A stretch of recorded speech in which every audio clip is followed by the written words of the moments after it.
अस्सलाम वालेकुम क्लास। आज हम करने वाले हैं वेरिएबल इनिशियलाइजेशन।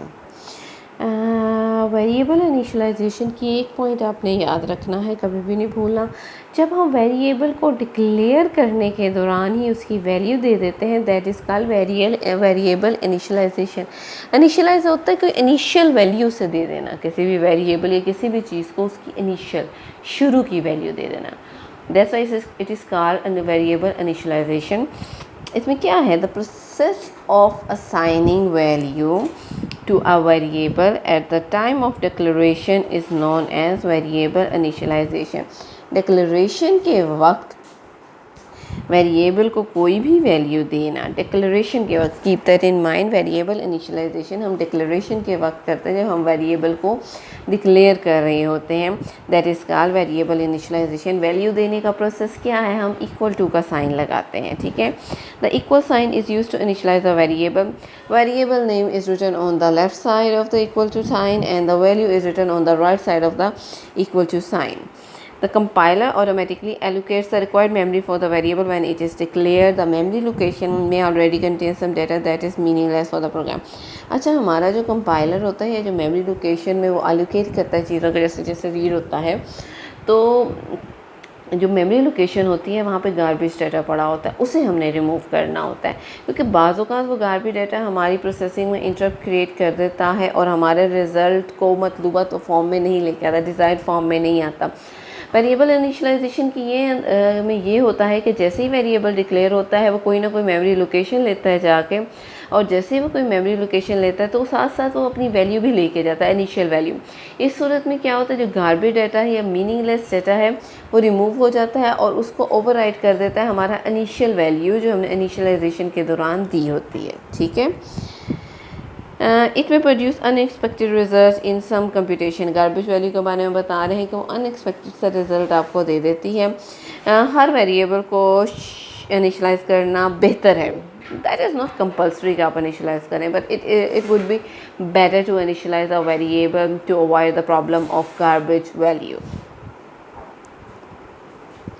सिंटेक्स में बार बार आपको बता चुकी हूँ कि syntaxes are really important for you guys, because आप लोगों का आना है एमसीक्यूज फॉर्म में, आप लोगों की आनी है ट्रू फॉल्स भी आ सकते हैं, फिल इन द ब्लैंक्स भी आ सकते हैं, शॉर्ट क्वेश्चंस भी आ सकते हैं, आपसे बहुत ज़्यादा मांग सकते हैं वो सिंटेक्सेस। सिंटेक्सेस में है कि टाइप नेम या डेटा टाइप नेम लिख लें यहाँ पे, उसके बाद वेरिएबल, जो भी वेरिएबल आपने लिया होगा इज़ इक्वल टू का साइन, और फिर वेरिएबल एन में ये सेमी कॉलन इज़ कंपल्सरी, ठीक है।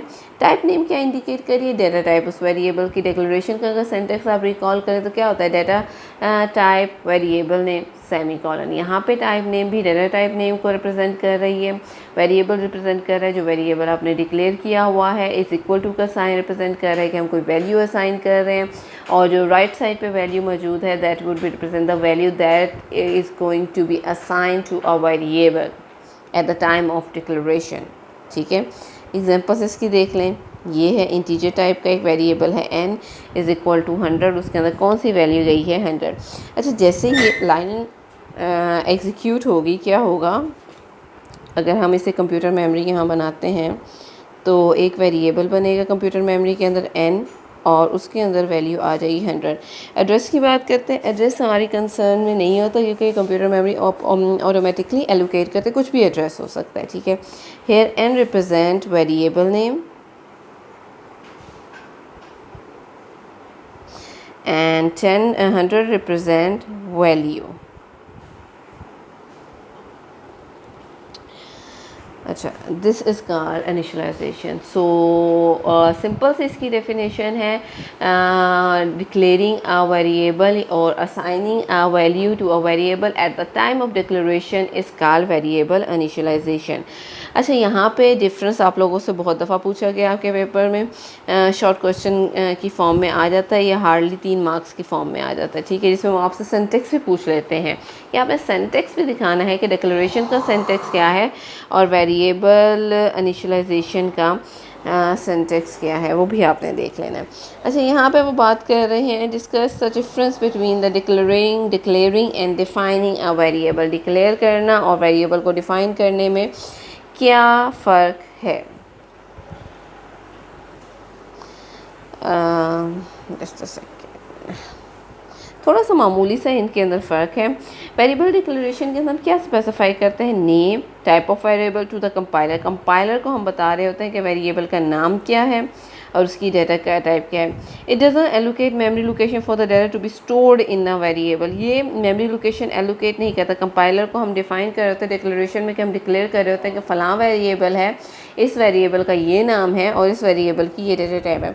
But if you talk about the definition, ये defining the variable, इसके अंदर हम नेम भी बता रहे हैं, टाइप भी बता रहे हैं, as well as allocates the memory location to store the data in the variable. उसके अलावा हम उस मेमोरी लोकेशन को भी डिफ़ाइन कर रहे हैं कहाँ पे हमने डाटा को स्टोर करना है। सी लैंग्वेज के अंदर variable declaration and variable definition are not specified separately. जब सी लैंग्वेज के अंदर इसे स्पेसिफिकली नहीं किया जाता, अलहदा नहीं किया जाता। हम फंक्शंस का जब चैप्टर पढ़ेंगे उसमें आप डेफिनेशन और डिफाइनिंग अ फंक्शन और डिक्लेयरिंग अ फंक्शन, उसमें थोड़ा सा स्लाइड सा डिफरेंस आ जाएगा। यहाँ ये दोनों एक ही तरह के दिखते हैं, ठीक है। डिक्लेरेशन का भी वही सिंटेक्स है और डिफाइनिंग का भी वही सिंटेक्स है। सी लैंग्वेज के अंदर होता है variable declaration are not specified, declaration and definition are not specified separately.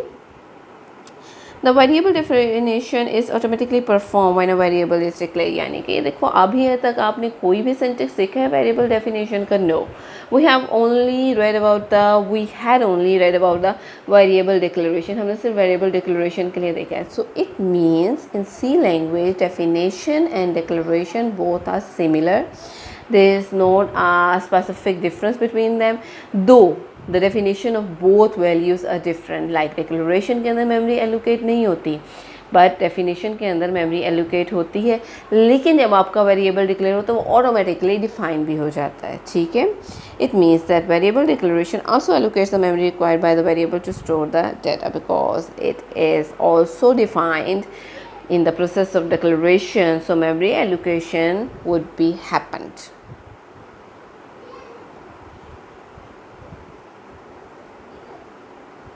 enough for today। कल हम देखेंगे rules of naming a variable. These are very important, क्योंकि आप बच्चों का सबसे बड़ा मसला जो मैंने देखा है वो यही है कि आप लोग वेरिएबल के नाम रखने में ही कंफ्यूज रहते हैं। हालांकि ये बहुत आसान लैंग्वेज है, बिल्कुल भी मुश्किल नहीं है अगर आप ध्यान से समझ के पढ़ेंगे। So this is a very very very very simple language, ठीक है। अल्लाह हाफ़िज़।